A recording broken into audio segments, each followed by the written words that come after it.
CM-നെ കണ്ടിട്ട് ഞാനിപ്പോൾ ആവശ്യപ്പെട്ടതെന്ന് പറഞ്ഞാൽ ഈ കൊലപാതകത്തിൽ CBI അന്വേഷണം ആവശ്യപ്പെട്ടാണ് ഞാൻ പറഞ്ഞിട്ടുള്ളത്. CBI അന്വേഷണം വേണം, ഇതൊരു മരണമല്ല സാറേ, ഇത് അന്വേഷിക്കണം, കൊലപാതകത്തിൽ CBI അന്വേഷണം വേണം. പുള്ളി ചോദിച്ചാൽ എന്തുകൊണ്ടാണ് സംശയം? ഞാൻ പറഞ്ഞു എന്നെ ഒരുപാട് സംശയങ്ങളുണ്ട്, ഒരുപാട് തെളിവുകളുണ്ട്. പോസ്റ്റ്മോർട്ടം റിപ്പോർട്ട് സാറൊന്ന് വായിച്ചു നോക്കിയാൽ അറിയാം എന്തുമാത്രം ബ്രൂട്ടലായിട്ട് ചെയ്തേക്കുന്നു. എനിക്കറിയാവുന്ന കുറച്ച് ഡോക്ടേഴ്സുണ്ട്, എൻ്റെ സുഹൃത്തുക്കളായ ഡോക്ടേഴ്സുണ്ട്, അവരോട് ഞാൻ പോസ്റ്റ്മോർട്ടം റിപ്പോർട്ട് കാണിച്ചു. അവരും പറഞ്ഞത് ഇങ്ങനെ എഴുന്നേറ്റ് നിൽക്കാൻ പോലും കഴിയാത്ത ഒരു മനുഷ്യന് എങ്ങനെ തൂങ്ങിച്ചാവാൻ പറ്റുന്നതെന്ന് അവരോട് എന്നോട് ചോദിച്ചു. കുറേ വിവരങ്ങൾ എനിക്ക് അവിടുന്ന് കിട്ടുകയും ചെയ്തു. ഞാൻ ഇതെല്ലാം മുഖ്യമന്ത്രിയോട് വിശദീകരിച്ച് പറഞ്ഞു. മുഖ്യമന്ത്രിക്ക് അറിയാമെന്ന് തോന്നുന്നു മുമ്പ് ഈ കാര്യങ്ങളൊക്കെ. പുള്ളി പറഞ്ഞു ഇപ്പോൾ ആവശ്യം നിങ്ങൾക്ക് എന്താണ്? ഞാൻ പറഞ്ഞു സാർ അതിൽ എഴുതിയിട്ടുണ്ട്, അല്ലെങ്കിൽ CBI അന്വേഷണം തന്നെ വേണം. പുള്ളി അത് വായിച്ച് നോക്കി, ഒരു 5 മിനിറ്റ് എല്ലാം വായിച്ച് നോക്കിയിട്ട് എന്നോടിപ്പോൾ ഒരു ഉറപ്പ് പറഞ്ഞു, ഓക്കെ CBI അന്വേഷണം വേണമെങ്കിൽ ഞാൻ ഉറപ്പായിട്ട് CBI അന്വേഷണത്തിന് വിടാം. പുള്ളി അത് നോക്കട്ടെ എന്നൊന്നും പറഞ്ഞില്ല. പുള്ളി എന്നോട് ഉറപ്പ് പറഞ്ഞു CBI അന്വേഷണം തന്നെ വിടാം എന്ന് പറഞ്ഞു. പുള്ളി അത് എപ്പോൾ പ്രഖ്യാപിക്കുമെന്ന് എനിക്കറിയില്ല, എന്നോട് ഉറപ്പ് പറഞ്ഞു. ഇപ്പോൾ ഉറപ്പ് പറഞ്ഞേ ഉള്ളൂ, ഒരു 5 മിനിറ്റ് ആയോളൂ പോയിട്ട് ഞാൻ ഇപ്പോൾ ഇറങ്ങി തിരിച്ച് വന്നിട്ട്. വിശ്വാസമുണ്ടോ? എനിക്ക് ഇപ്പം CM അങ്ങനെ പറഞ്ഞപ്പോൾ എനിക്ക് വിശ്വാസമുണ്ട്. ഇല്ലെങ്കിൽ ചിലപ്പോൾ അദ്ദേഹം പറയുമായിരിക്കും നോക്കട്ടെ, ഞാൻ പഠിക്കട്ടെ എന്നൊക്കെ പറയുമായിരിക്കും. അങ്ങനെയല്ല പറഞ്ഞത്, ഓക്കെ CBI അന്വേഷണം വേണോ, ഞാൻ ഉടൻ തന്നെ നമുക്ക് പരിശോധിക്കാമെന്നല്ല, CBI അന്വേഷണം ചെയ്യാം എന്ന് ഉറപ്പ് പറഞ്ഞു. ഇനിയിപ്പോൾ എന്താണെന്നറിയില്ല, ചെയ്യുമോ ഇല്ലയെന്നറിയില്ല. പക്ഷേ എന്നോട് നേരിട്ട് ഉറപ്പ് പറഞ്ഞതാ CBI അന്വേഷണത്തിന് വിടാം, അല്ല നോക്കട്ടെ ചെയ്യട്ടെ എന്നൊന്നും പറഞ്ഞിട്ടില്ല എന്നോട്. മറ്റെന്തെങ്കിലും പറഞ്ഞോ? ഇല്ല, വേറെ ഒന്നും പറഞ്ഞില്ല. അവന് നേരിട്ട കാര്യങ്ങൾ ഞാൻ അങ്ങോട്ട് പറഞ്ഞതേ ഉള്ളൂ. സിദ്ധാർത്ഥന് ഇന്ന കാര്യങ്ങളുണ്ടായി. അപ്പോൾ പുള്ളി പറഞ്ഞു ഓക്കെ ഞാൻ നോക്കട്ടെ, പരിശോധിക്കാം, നോക്കട്ടെ, പേപ്പർ നോക്കി, അത്ര മാത്രമേ നോക്കിയുള്ളൂ. അല്ല അവിടെ ഇതുവരെയ്ക്കുള്ള പ്രോഗ്രസ് എന്താണ്, ഏത് അന്വേഷണം എങ്ങനെയായി, അതൊന്നും എന്നോട് ചോദിച്ചില്ല. അത് ഞാൻ വിശദീകരിച്ചുമില്ല, എന്നോട് ചോദിക്കാത്തതുകൊണ്ട്. ഇല്ല, അത് ഞാൻ മുഖ്യമന്ത്രിയുടെ അതൊന്നും പറഞ്ഞിട്ടില്ല. അത് മുഖ്യമന്ത്രി ചോദിച്ചിട്ടില്ല, കേസിൻ്റെ വിശദീകരണവും ചോദിച്ചില്ല, ഞാനത് പറഞ്ഞുമില്ല. എൻ്റെ ഒരു ആവശ്യം ഞാൻ ആദ്യമേ പറഞ്ഞു, സാർ ഒരു CBI അന്വേഷണം വേണം. കാര്യം അല്ല, അവന് മരിച്ചതല്ല കൊന്നതാണെന്ന് ഞാൻ തുറന്നു പറഞ്ഞു. അതുപോലെ അതൊന്ന് വായിച്ച് നോക്കിയിട്ട് എന്നോട് ഉറപ്പാണ് പറഞ്ഞത്, അല്ല നോക്കട്ടെ എന്ന് പറഞ്ഞില്ല. ഓക്കെ ഞാൻ CBI അന്വേഷണം വേണമെങ്കിൽ CBI അന്വേഷണം തന്നെ ചെയ്യാം, ഒരു കുഴപ്പമില്ല എന്നോട് പറഞ്ഞു വിട്ടു. അവിടെ അതിൻ്റെ ഇപ്പോൾ ഞാൻ CBI അന്വേഷണം വേണമെന്നാണ് പറഞ്ഞിട്ടുള്ളത്.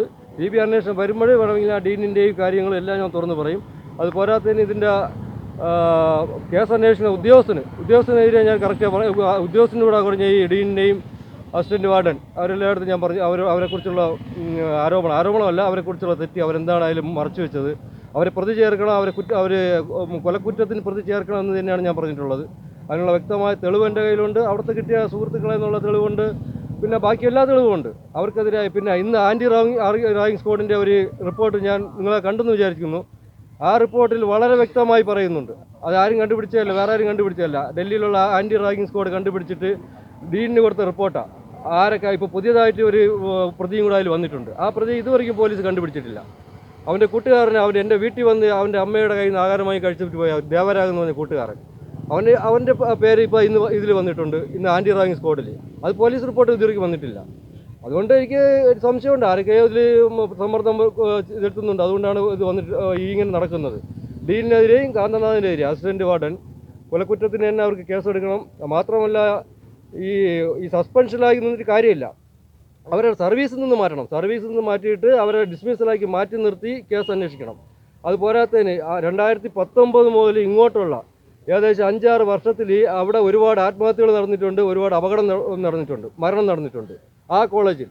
പറ്റുമെങ്കിൽ അത് ആരാണ് അന്വേഷിക്കണമെന്ന് എനിക്കറിയില്ല. ചിലപ്പോൾ UGC അന്വേഷിക്കണം, ചിലപ്പോൾ പോലീസ് അന്വേഷിക്കുമായിരിക്കും, അല്ലെങ്കിൽ യൂണിവേഴ്സിറ്റി അന്വേഷിക്കുമായിരിക്കും. അതെല്ലാം അന്വേഷിക്കണം. ഒരു 5-6 വർഷത്തിന് ഇങ്ങോട്ട് അവിടെ ഏതൊക്കെ മരണങ്ങൾ നടന്നിട്ടുണ്ട്, ആത്മഹത്യയും അപകടവും, അതെല്ലാം അന്വേഷിക്കണം. അത് അന്വേഷിച്ച് കണ്ടുപിടിച്ചതിന് ശേഷം മാത്രം ആ കോളേജിന് ഇപ്പോൾ തുറന്ന് പ്രവർത്തിച്ചാൽ മതി. അത് അന്വേഷിക്കണം.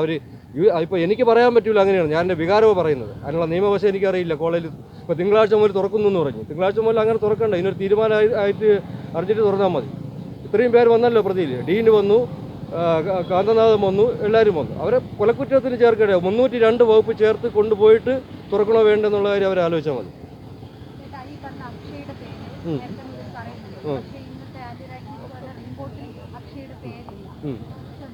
ഇല്ല, ആൻറ്റി റാഗിംഗ് സ്ക്വാഡിലെ അക്ഷയയുടെ പേര് ഇതുവരെ വന്നിട്ടില്ല എന്നാണ് എനിക്ക് തോന്നുന്നത്. അത് അറിയില്ല, എന്തുകൊണ്ടാണെന്ന് അറിയില്ല.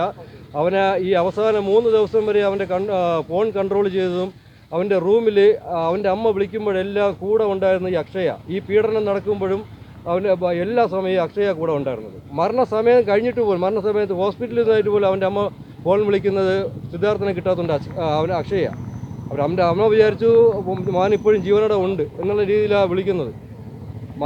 മകൻ മോർച്ചറിയിൽ കിടക്കുമ്പോഴും അവൻ്റെ അമ്മ വിളിച്ചു, അക്ഷയ വിളിക്കുന്നത്, ആ സിദ്ധാർത്ഥന് എന്താ കുഴപ്പം, അവന് എന്തെങ്കിലും ഉണ്ടോ? അപ്പോൾ അവൻ പറയുക ഒരു കുഴപ്പമില്ല, അവന് ഇപ്പോൾ ഫോൺ കൊടുക്കാമെന്ന്. അപ്പോൾ ഈ 4 മണി 4:30 ആയപ്പോഴും പറയുന്നതാണ് അവനിപ്പോൾ ഫോൺ കൊടുക്കാമെന്നാണ് പറയുന്നത്. വളരെ വേദനയാണ് അങ്ങനെ പറയുന്നത്. അവൻ കൂടെ കൊണ്ട് മരിച്ചു കഴിഞ്ഞു, മോർച്ചറിയിൽ കിടന്നു, പെട്ടിയിൽ കയറ്റി.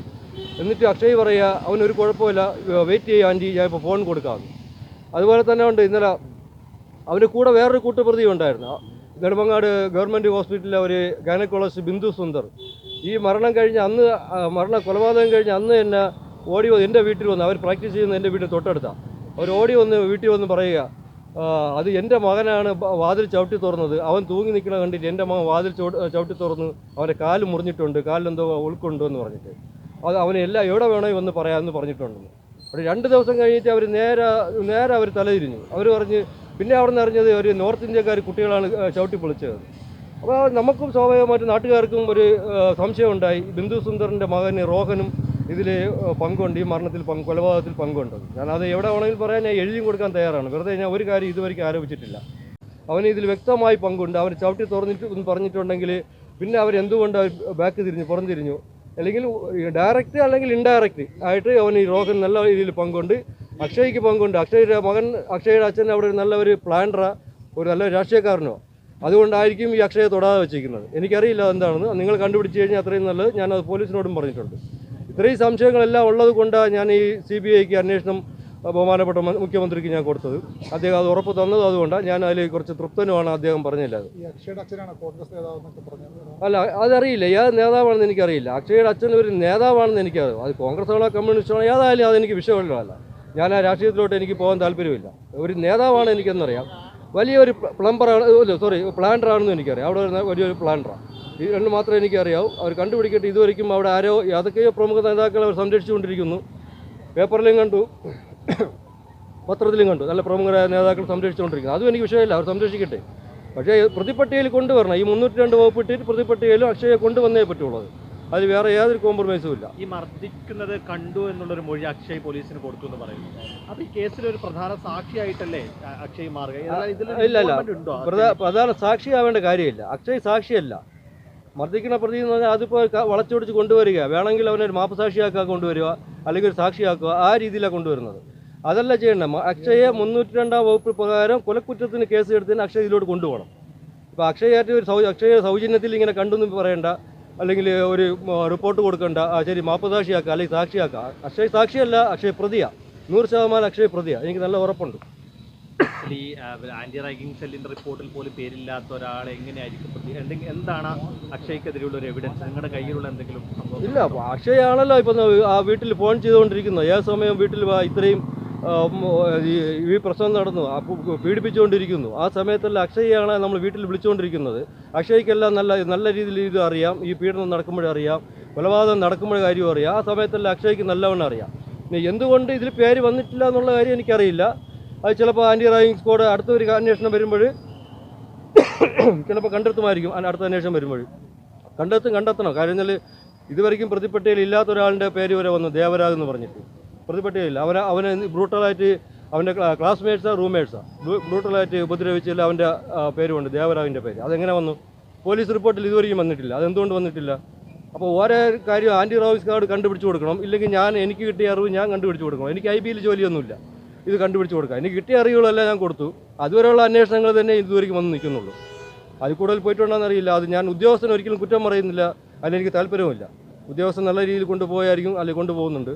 എന്തോ കാണുമായിരിക്കും, അവർക്കും സമ്മർദ്ദങ്ങൾ കാണുമായിരിക്കും. അത് ഞാൻ മുൻകൂട്ടി കണ്ടുകൊണ്ടാണ് ഞാൻ CBI അന്വേഷണം വേണമെന്ന് പറഞ്ഞത്. അല്ല, ഞാൻ ആരെയും ഒരു രാഷ്ട്രീയക്കാരെയോ അല്ലെങ്കിൽ ഒരു പോലീസ് ഉദ്യോഗസ്ഥനെയോ ഞാൻ ഇത് കരിവാരിത്തേക്കാനുള്ള എനിക്കതിന് ആവശ്യമില്ല. എനിക്ക് അത്യാവശ്യം എന്ന് പറഞ്ഞാൽ എൻ്റെ മകന് നീതി കിട്ടണം, ഇതുപോലുള്ള സംഭവങ്ങൾ ആവർത്തിക്കരുത്. ഈ 2 കാര്യവും എനിക്ക് പ്രധാനമാണ്. അതുകൊണ്ടാണ് ഇതിൽ നടക്കുന്നത്. പിന്നെ ഇതിലൊരു കാര്യം, എല്ലാവരും ഈ രാഷ്ട്രീയത്തിന്, കക്ഷി രാഷ്ട്രീയമോ അല്ലെങ്കിൽ മതമോ ജാതിയോ മതമോ ഒന്നും നോക്കാതെ എല്ലാവരും, മീഡിയ ആണെങ്കിൽ എല്ലാം എൻ്റെ നല്ല രീതിയിൽ ഇപ്പോൾ ഈ കേസിന് എന്നെ സഹകരിക്കുന്നുണ്ട്, എന്നോട് സഹായിക്കുന്നുമുണ്ട്. ഒരു വേദനയായിട്ടുള്ള ഒരു കാര്യം എന്ന് പറഞ്ഞാൽ ഞാൻ പോലും അറിഞ്ഞില്ല ഇവിടെ സെക്രട്ടേറിയറ്റിനിടയിൽ സത്യാഗ്രഹം ഇരിക്കുന്നു കുറച്ച് കോൺഗ്രസ് നേതാക്കളാണ്. കോൺഗ്രസോ കമ്മ്യൂണിസ്റ്റോ ബി ജെ പിയോ ഞാൻ അങ്ങനെ പറയാൻ ഉദ്ദേശിക്കുന്നില്ല. എല്ലാവരും എനിക്ക് സപ്പോർട്ട് വരുന്നുണ്ട്, ഒരു പാർട്ടി ഒഴിച്ച്. അതെനിക്ക് പറയാം, നിങ്ങൾക്കറിയാം ഏതാണെന്ന്. ഇന്നലെ 2 ദിവസം മുമ്പ് ഒരു വിദ്യാർത്ഥി സംഘടന എൻ്റെ വീട്ടിൽ നിന്ന് പ്രതിഷേധമായി പോയി. അത് കഴിഞ്ഞ് ഇന്നലെ അടുത്തൊരു വിദ്യാർത്ഥി സംഘടന എൻ്റെ വീട്ടിൽ നിന്ന് പ്രതിഷേധമായി പോയി. അവരുടെ ഒരു വിദ്യാർത്ഥി, അവരുടെ കൂട്ടത്തിലുള്ള ഒരു വിദ്യാർത്ഥിയെ ഇങ്ങനെ കൊന്നപ്പോഴേ അവർക്ക് സഹിച്ചില്ല. അതുകൊണ്ട് എല്ലാവരും എന്നെ സഹായിക്കുന്നുണ്ട്. അതുപോലെ ഇവിടെ സത്യാഗ്രഹം കിടക്കുന്നുണ്ട്. ഒരു യൂത്ത് കോൺഗ്രസിൻ്റെ നേതാക്കളുണ്ട്, അല്ലെ സ്ത്രീയുമുണ്ട്. പക്ഷേ സങ്കടമാണ്. ശരിക്കും നിങ്ങൾ എനിക്ക് സപ്പോർട്ട് ചെയ്യുകയാണെങ്കിൽ എനിക്കിപ്പോൾ ആ സമരപന്തലിലോട്ട് ഇപ്പം പോകാൻ പറ്റിയ സാഹചര്യമല്ല. എൻ്റെ മകൻ്റെ ചടങ്ങുണ്ട് 41. അതുവരയ്ക്കും ഞാൻ ഈ അപേക്ഷമായി ഇറങ്ങുന്നതല്ലാതെ വേറെ സമരത്തിലോട്ട് പ്രത്യക്ഷ ഇപ്പോൾ ഞാൻ പോകുന്നില്ല. അതുകൊണ്ട് ആ സമരപന്തലിൽ പോയിട്ട് ഏത് സമരപന്തലിൽ പോയിട്ടാലും അവരൊന്ന് ആശ്വസിപ്പിക്കാൻ എനിക്ക് ആഗ്രഹമുണ്ട്. ഏത് പാർട്ടി ചെയ്താലും നിങ്ങൾ ദയവ് ചെയ്ത് ഈ സെക്രട്ടറിൻ്റെ നടയിൽ അവരുണ്ട്. അവരെ ആരോഗ്യസ്ഥിതി വളരെ മോശമാണെന്ന് പറഞ്ഞ് എൻ്റെ സുഹൃത്തുക്കൾ പറയുന്നു. 6-ാം ദിവസം എന്തുമായി അവരുടെ ആരോഗ്യസ്ഥിതി വളരെ മോശമാണ്. ഒരു സ്ത്രീയുണ്ട്, ജബി മാത്രമുണ്ട്. അതുകൊണ്ട് അവരുടെ ആരോഗ്യസ്ഥിതി മോശമാണ്. ദയവായി നിങ്ങൾ അവരോട് ചെന്ന് പറയുക, എൻ്റെ ഒരു അപേക്ഷയായിട്ട് സത്യാഗ്രഹം അവസാനിപ്പിച്ചേ പറ്റുള്ളൂ. അവസാനിപ്പിച്ചിട്ട് അവർ അർജൻറ്റായിട്ട് അവർ ഹോസ്പിറ്റലിലോട്ട് പോകണം. ഹോസ്പിറ്റലിൽ പോയിട്ട് ചികിത്സ നേടണം. ഇത് എൻ്റെ ഇതുവരെയ്ക്കും നിങ്ങൾ എന്നോട് സഹകരിച്ചുകൊണ്ടിരിക്കുകയാണ്. എൻ്റെ ഒരു അപേക്ഷയാണ്. നിങ്ങൾ അവിടെ പോയിട്ട് അവരോട് സത്യാഗ്രഹം അവസാനിപ്പിക്കാൻ പറയണം. എൻ്റെ ഒരു അപേക്ഷയായിട്ട് അർജൻറ്റായിട്ട് ഹോസ്പിറ്റലിൽ കൊണ്ടുപോകണം. കാര്യം എന്ന് പറഞ്ഞാൽ അവരുടെ ആരോഗ്യസ്ഥിതി വളരെ മോശമാണ്. ഇപ്പോൾ രാവിലെ അറിഞ്ഞതെന്ന് പറഞ്ഞാൽ അവർ അവസാനിപ്പിക്കാൻ തയ്യാറല്ല. CBI അന്വേഷണം വന്നാലേ അവസാനിപ്പിക്കുമെന്ന് പറഞ്ഞു. അപ്പോൾ അവരോട് പറയുക CBI അന്വേഷണം തന്നിട്ടുണ്ട്. അവർ പറഞ്ഞിട്ടുണ്ട് ഉറപ്പായിട്ട് CBI അന്വേഷണം മുഖ്യമന്ത്രി ഉറപ്പ് പറഞ്ഞിട്ടുണ്ട്. അതുകൊണ്ട് അവർ മുഖ്യമന്ത്രി ഉറപ്പ് കിട്ടി CBI അന്വേഷണം തരാമെന്ന്. അതിന് ചിലപ്പം പുള്ളി പത്രസമ്മേളനം പറഞ്ഞിട്ട് വന്നു കഴിഞ്ഞിട്ടായിരിക്കും പറയുക. അതെനിക്ക് എപ്പോഴൊന്നും അറിയില്ല. അവരോട് അവസാനിപ്പിക്കാൻ പറയുക. ദയവ് ചെയ്ത് അവരോട് അവസാനിക്കാൻ പറയാം. പിന്നെ ഒരു കാര്യം എന്ന് പറഞ്ഞാൽ എൻ്റെ മകൻ നിങ്ങൾക്കെല്ലാവർക്കും അറിയാം, 15-ാം തീയതി തിരിച്ചു വിളിച്ചു എന്നൊക്കെ പറഞ്ഞൊരു കഥ ഉണ്ട്. പക്ഷേ ഇപ്പോൾ അതിന് ശേഷം നമ്മൾ അറിഞ്ഞത് അവൻ്റെ കൂടെ ആൻറ്റി റാഗിങ് സ്ക്വാഡിൽ അവരെ റിപ്പോർട്ട് അനുസരിച്ച് അവൻ ട്രെയിനിൽ വന്നിട്ട് തിരിച്ചു പോകുമ്പോഴും ഇതിലുള്ള ബ്രൂട്ടലായിട്ട് ഉപദ്രവിച്ച 3 പേരുണ്ടെന്ന് പറഞ്ഞു ആ ട്രെയിനിൽ. അപ്പോൾ ഇപ്പോഴും എനിക്ക് ഡൗട്ട്, അവൻ ട്രെയിനിൽ തിരിച്ചു പോയോ, അല്ലെങ്കിൽ എറണാകുളം വരെ തിരിച്ചു പോയോ, അല്ലെങ്കിൽ അവൻ ട്രെയിനിൽ വെച്ച് തന്നെ അവനെ വകവരുത്താൻ വേണ്ടി കൂടെ ഇരുന്നോ, അല്ലെങ്കിൽ ഇവിടെ കൊണ്ട് തള്ളിയിടാൻ വേണ്ടി കൂടെ ഇരുന്നോ, ഒന്നും ഉരുപ്പെടുത്താൻ കിട്ടുന്നില്ല. അത് നിങ്ങൾ അന്വേഷിക്കണമെന്ന് ഞാൻ പറയുന്നില്ല. എനിക്ക് കിട്ടിയ ഒരു വിവരം തന്നെയാണ്. ചിലപ്പം 2-3 ദിവസത്തിനകം അതിനെക്കുറിച്ച് വ്യക്തമായിട്ട് ഒരു വിവരം കിട്ടുമായിരിക്കും. അവൻ്റെ കൂടെ എനിക്ക് വേറൊരു അപേക്ഷ, അവൻ്റെ കൂടെ ഒരു ചേട്ടനുണ്ടായിരുന്നു. ഞാൻ ചോദിക്കുന്നുണ്ട്, അവൻ്റെ അമ്മ വിളിക്കുമ്പോഴും ചേട്ടാ എവിടെ എത്തി? അപ്പോൾ അവൻ്റെ അമ്മ പറയുന്നു കോഴിക്കോട് എത്താറായി മോനെ എന്ന് പറഞ്ഞു. ഏതോ ഒരു അപരിചിതനാണ്. അദ്ദേഹം കേൾക്കുന്നുണ്ടെങ്കിൽ നിങ്ങൾക്കറിയാമെങ്കിൽ അന്ന് അവൻ്റെ കൂടെ ആരെങ്കിലും ഉണ്ടായിരുന്നോ, അവർക്ക് അസാധാരണമായിട്ട് എന്തെങ്കിലും. ഇപ്പോൾ ഈ മോനെക്കുറിച്ച് നിങ്ങൾക്ക് അറിയാമായിരിക്കും, ഈ കൂടെ ഇരുന്ന ചേട്ടൻ. നിങ്ങൾക്ക് എന്തെങ്കിലും വിവരം അറിയാമെങ്കിൽ എന്നെ രഹസ്യമായിട്ട് എൻ്റെ ആ ഫോൺ നമ്പറിലൊന്ന് വിളിക്കുക. ഈ കേസിലൊന്ന് സഹായിക്കണം. അന്ന് ദുരൂഹമായിട്ടുള്ള ഒരുപാട് കാര്യങ്ങൾ ആ ട്രെയിനിൽ നടന്നു എന്ന് പറഞ്ഞു. അത് പോലീസ് കണ്ടുപിടിച്ചതല്ല, ആൻറ്റി റാഗിങ് സ്ക്വാഡുകാരാണ് ഇവനോട് യാത്ര ചെയ്ത